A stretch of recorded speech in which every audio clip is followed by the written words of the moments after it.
Page 71. ഇത് മറ്റേ ഉപമ നമ്മൾ പറഞ്ഞ് അവസാനിപ്പിച്ചു. ഉപമ ആ ഉപമയ്ക്ക് 4 എണ്ണങ്ങളുണ്ടെന്ന് പറഞ്ഞല്ലോ. 4 ഘടകങ്ങൾ: ഉപമേയം, ഉപമാനം, ഉപമേയം, അല്ലേ, സാധാരണ ധർമ്മം, ഉപമാവാചകം. ഇനി പറയുന്നത് ശ്രദ്ധിച്ചോളൂ. ലുപ്തോപമാ തദ്ഭേദാശ്ച.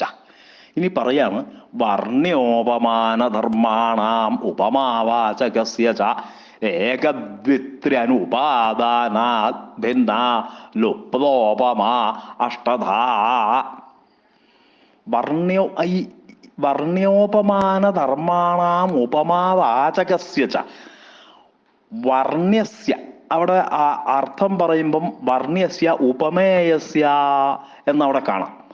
അർത്ഥം പറയുമ്പോൾ വർണ്ണ്യ ശബ്ദം അവിടെ ഒരു കടൽ ആ പുസ്തകത്തിന്റെ പേജിൽ തന്നെ എഴുതിക്കോളൂ. ഉപമേയം, വർണ്ണ്യം, പ്രസ്തുതം, വിഷയ എന്ന് 4 എണ്ണം എഴുതുക. ഉപമേയത്തിന്റെ മറ്റ് 3 പേരുകളാണ്.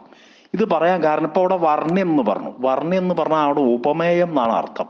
നിങ്ങൾ വേറെ എങ്ങോട്ട് പോകണ്ട, അത് കൃത്യമായിട്ടുള്ള അർത്ഥം കിട്ടാൻ വേണ്ടിയിട്ടാണ്. ഉപമേയം എന്ന് പറയുന്ന അതേ സാധനം തന്നെയാണ് വർണ്ണ്യം എന്ന് പറഞ്ഞതും പ്രസ്തുതം എന്ന് പറഞ്ഞതും വിഷയ എന്ന് പറഞ്ഞിട്ടുള്ള ഈ ഒരേ സാധനമാണ് ഉപമേയം, വർണ്ണ്യം, പ്രസ്തുതം, വിഷയ. അപ്പൊ ഉപമാനത്തിന് എന്തൊക്കെയാ പറയാ? ഉപമാനം തന്നെ. പിന്നെ വർണ്ണ്യം എന്നുള്ളതിന് അവർണ്യം എന്ന് പറയും, പ്രസ്തുതത്തിന് അപ്രസ്തുതം എന്ന് പറയും, വിഷയ എന്നുള്ളത് വിഷയീ എന്ന് ദീർഘത്തോടു കൂടെ പറയും. അപ്പൊ ഒന്ന് ശ്രദ്ധിച്ചാൽ മതി, ലേശം തങ്ങി കൂടുതലുള്ളതാണ് ഉപമാനം. വർണ്ണ്യം എന്നുള്ളതിന് അവർണ്യം എന്ന് വന്നു, ലേശം അക്ഷരം അധികം വന്നു, അപ്രസ്തുതം വന്നു. വിഷയ എന്നുള്ളത് വിഷയീ എന്നുള്ളത് ഈകാരം ദീർഘം വന്നു. അപ്പൊ വിഷയീ എന്ന് കേട്ടാൽ എവിടെയും ഉപമാനമാണ്. മനസ്സിലായോ? ഇത് പ്രത്യേകിച്ച് ഇപ്പൊ തന്നെ പറഞ്ഞ് ഉറപ്പിക്കുന്നത് മറ്റ് ലക്ഷണങ്ങളൊക്കെ പറയുമ്പം വിഷയീ അഭേദതാദ്രുപ്യരഞ്ജനം വിഷയസ്യ രൂപകം. രൂപകം നിങ്ങൾക്ക് പഠിക്കാനുണ്ടോന്ന് അറിയില്ല, ഇല്ലാന്ന് തോന്നുന്നു. അപ്പൊ അങ്ങനെ വിഷയീ എന്ന് പറഞ്ഞാൽ ഉപമാനമാണ്. ഇത് 4 എണ്ണം, ഈ 4 പേരുകൾ മാറിപ്പോവാണ്ട് എഴുതി വെക്കണം. ശ്രദ്ധിച്ചോളൂ. വർണ്ണ്യോപമാന ധർമാണാം ഉപമാവാചകസ്യ ച. വർണ്ണ്യത്തിന്റെയും അതായത് ഉപമേയത്തിന്റെയും ഉപമാനത്തിന്റെയും ധർമ്മത്തിന്റെയും സാധാരണ ധർമ്മം, ഉപമാവാചകസ്യ ഉപമാവാചകത്തിന്റെയും ച ഏക ദ്വിത്ര്യനുപാദാനാത്. ഏക ദ്വിത്ര്യ 1, 2, 3, 1, 2, 3 ഇവ അനുപാദാനാത്. അത് പറയാതെ 1, 2 ഈ 4 ഘടകങ്ങൾ വേണമെന്ന് പറഞ്ഞല്ലോ. അതിൽ എല്ലാ ഘടകങ്ങളും ഉണ്ടായിക്കൊള്ളുന്നില്ല. 1, 2, 1, 2, 3 ഇങ്ങനെ കുറഞ്ഞു കൊണ്ടുവരും. അങ്ങനെ അനുപാദാനാത്, അത് അനുപാദാനം ചെയ്യാണ്ട് പറയാണ്ട്. അനുപാദാനം എന്ന് പറഞ്ഞാൽ ഇതെങ്ങനെയാ പദച്ഛേദം ചെയ്യുക? ഉപ ആദാനം. ആദാനം ചെയ്യാന്ന് പറഞ്ഞാൽ നമ്മൾ ഇങ്ങോട്ട് സ്വീകരിക്കുക. പ്രധാനം കേട്ടില്ലേ? അങ്ങോട്ട് കൊടുക്കല്. പ്രധാനം എന്ന് പറഞ്ഞാൽ ദാനം തന്നെ. ആ ദാനം എന്നാണ്, ദാനം കൊടുക്കുക എന്നുള്ളതാണ്. ആ എന്നുള്ളത് വേറൊരു ഉപസർഗമാണ്, എന്നുള്ളത് വേറൊരു ഉപസർഗമാണ്. അപ്പം അനുപാദാനം എന്ന് പറഞ്ഞാൽ നമ്മൾ ഇങ്ങോട്ട് സ്വീകരിക്കുക. അപ്പൊ ഇവിടെ അത് ഇങ്ങോട്ട് എടുത്ത് പറയാതെ ഭിന്നങ്ങളാകുന്നു ലുപ്തോപമ എന്നുള്ള ഭേദം 8 പ്രകാരത്തിൽ ഭിന്നങ്ങളാകുന്നു എന്ന് പറയാം. എന്നിട്ട് അത് 8 പ്രകാരങ്ങൾ ഏതൊക്കെയാന്ന് കാണിക്കുകയാണ്. അവിടെ തന്നെ എഴുതിയിട്ടുണ്ട്. വാചക മാത്ര ലോപാത് വാചക ലുപ്ത. അപ്പൊ സാധാരണ ധർമ്മലോപാത് ധർമ്മലുപ്ത, ധർമ്മവാചകയോ ലോപാത് ധർമ്മവാചക ലുപ്ത, വാചകോപമേയോ ലോപാത് വാചകോപമേയ ലുപ്ത. ലുപ്ത എന്ന് പറഞ്ഞാൽ ഇതൊന്നും ഇല്ലാത്തതെന്നർത്ഥം, ലോപിച്ചു പോകുന്നതാണ്. അപ്പം വാചകം ഉണ്ടാവില്ല, അത് വാചകലുപ്ത. ധർമ്മം ഉണ്ടാവില്ല, ധർമ്മലുപ്ത. ധർമ്മവും വാചകം ഉണ്ടാവില്ല, ധർമ്മവാചകലുപ്ത. ഇതൊക്കെ പറയുമ്പോൾ എവിടെയാണ് ധർമ്മം വാചകം എന്നൊക്കെ നമുക്ക് നല്ല തലേൻ്റെ അകത്തിനെ വാചകോപമേയോ ലോപാത് വാചകോപമേയ ലുപ്ത. ഇങ്ങനെ 8 പ്രകാരത്തില് ഉപമാന മാത്ര ലോപാത് ഉപമാന ലുപ്ത. ഓക്കെ, അത് 5ാമത്തെ. പിന്നെ നോക്കിക്കോളൂ. വാചകോപമാനയോ ലോപാത് വാചകോപമാന ലുപ്ത. ധർമ്മോപമാനയോ ലോപാത് ധർമ്മോപമാന ലുപ്ത.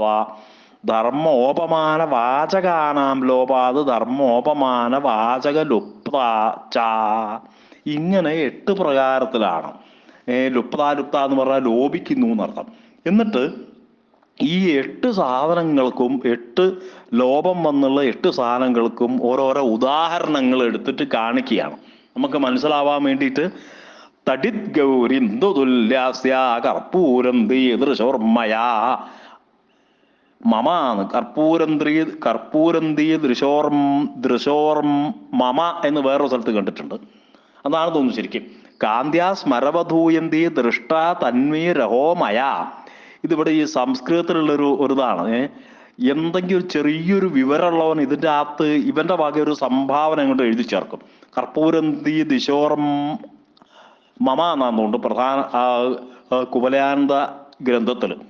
ഇത് ഈ സംസ്കൃതത്തിൽ ശരിക്കൊരു ഗവേഷണം ചെയ്യുമ്പോൾ കവി ഉദ്ദേശിച്ച വാക്ക് കിട്ടാതെ വരും. ഈ ആൾക്കാർ ഇതിൻ്റെ അകത്ത് കയറി കളിക്കുന്നുണ്ടായി. കുറച്ചൊരു വിവരം ഉണ്ടായി ഞാനത് തിരുത്താൻ നോക്കും.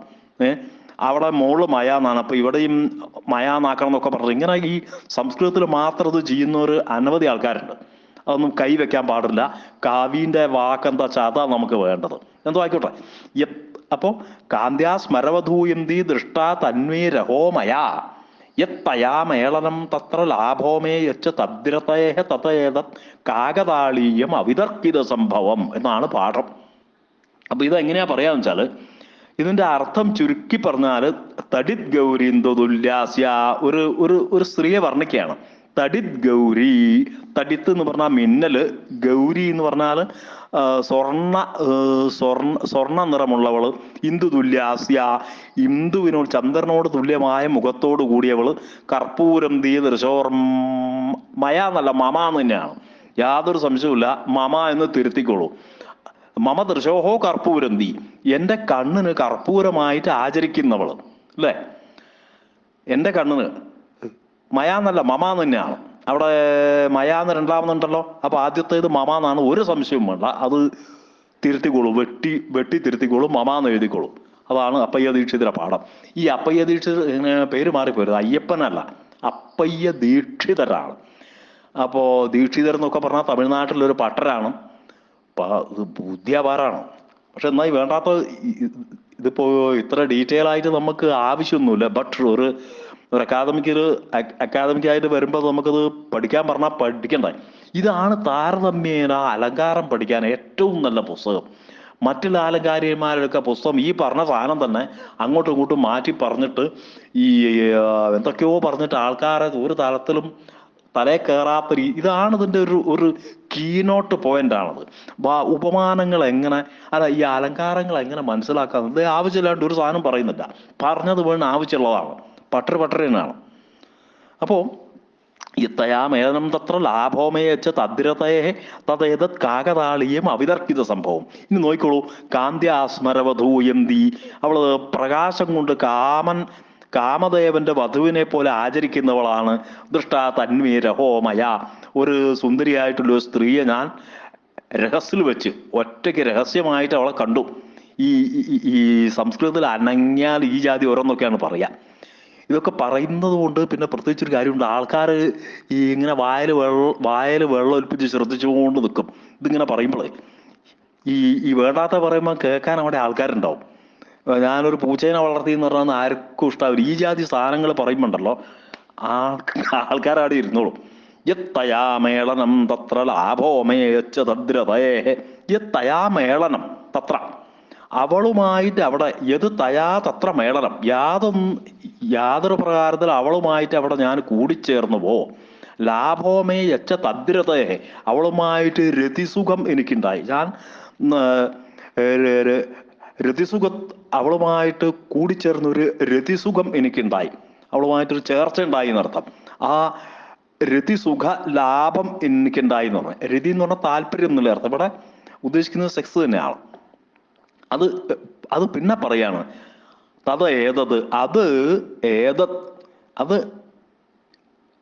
ഏതെന്ന് പറഞ്ഞാൽ ഇത് എന്നർത്ഥം. ഇത് കാകതാളീയം അവിതർക്കിത സംഭവം, കാകതാളീയം പോലെ അവിതർക്കിത സംഭവമാണ്. അവിതർക്കിത സംഭവം എന്ന് പറഞ്ഞാൽ പെട്ടെന്ന് യാദൃശ്ചികമായിട്ടുണ്ടായതാണ്. വിതർക്കം എന്ന് പറഞ്ഞാൽ സംശയം. വിതർക്കം എന്ന് പറഞ്ഞാൽ സംശയം, അവിതർക്കം സംശയം ഇല്ലായ്മ. അപ്പോൾ ഒരു സംശയവും ഇല്ലാണ്ട് പെട്ടെന്ന് ഞാൻ ഉണ്ടാവുമല്ലോ സംശയമൊന്നുമില്ല, പെട്ടെന്ന് അങ്ങോട്ട് ഉണ്ടായി എന്നർത്ഥം. അവിതർക്കിത സംഭവം യാതൊരു സംശയവും ഇല്ലാണ്ട് യാദൃശ്ചികമായിട്ടുണ്ടായതാണ്.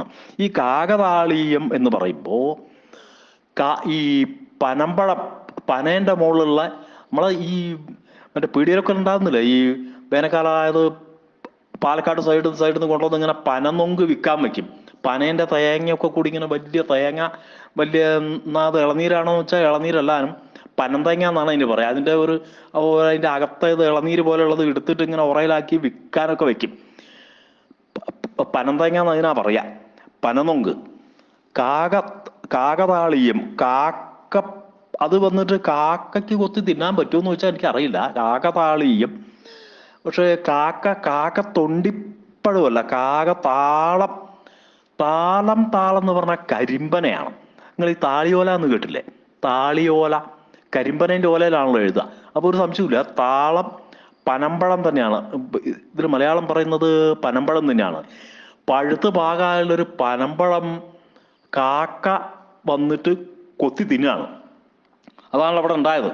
ആ സ്ത്രീയുമായിട്ട് ഇയാൾക്കുള്ള ഒരു ഒരു ഒരു ആ ഒരു ബന്ധം, പെട്ടെന്നുണ്ടായ ഒരു കൂടിച്ചേർച്ച കാക്ക വന്ന് പനമ്പഴം തിന്നു പോയ പോലെയാണ്. കാക്ക വന്നിട്ട് പനമ്പഴം കാക്ക വന്നു പനമ്പഴം തിന്നു പോയി. അതുപോലെയാണ് ഈ യാദൃശ്ചികമായിട്ട് അവളുമായിട്ടുണ്ടായ മേളനം, അവളുമായിട്ടുള്ള കൂടിച്ചേരൽ. അതാണ് ഇവിടെ ഈ ഒരു 4 വരി ശ്ലോകമാണ് ഇവിടെ ഉദ്ദേശിക്കുന്നത്. ഇതിന്ന് ഓരോരോ കഷ്ണം ഇങ്ങനെ മുറിച്ച് പറയുകയാണ്. തന്വി എന്നുള്ളത് എല്ലാവരും വരും. തന്വി എന്ന് പറഞ്ഞാൽ മെലിഞ്ഞവൾ എന്നർത്ഥം, സുന്ദരി. തന്വി, തനു, തനു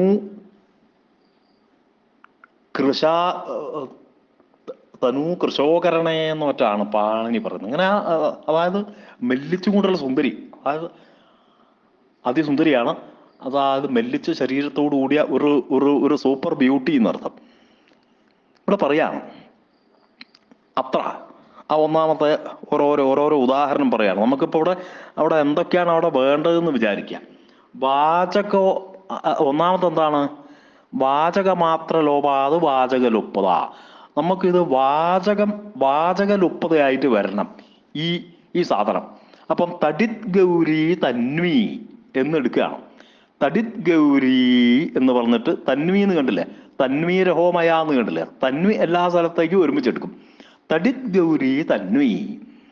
ഇവിടെ തടിത്ത് ഗൗരി, തടിത്ത് എന്ന് പറഞ്ഞാൽ മിന്നല്, ഗൗരത്വം എന്ന് പറഞ്ഞാൽ സ്വർണ്ണ നിറം, തന്വി സുന്ദരി.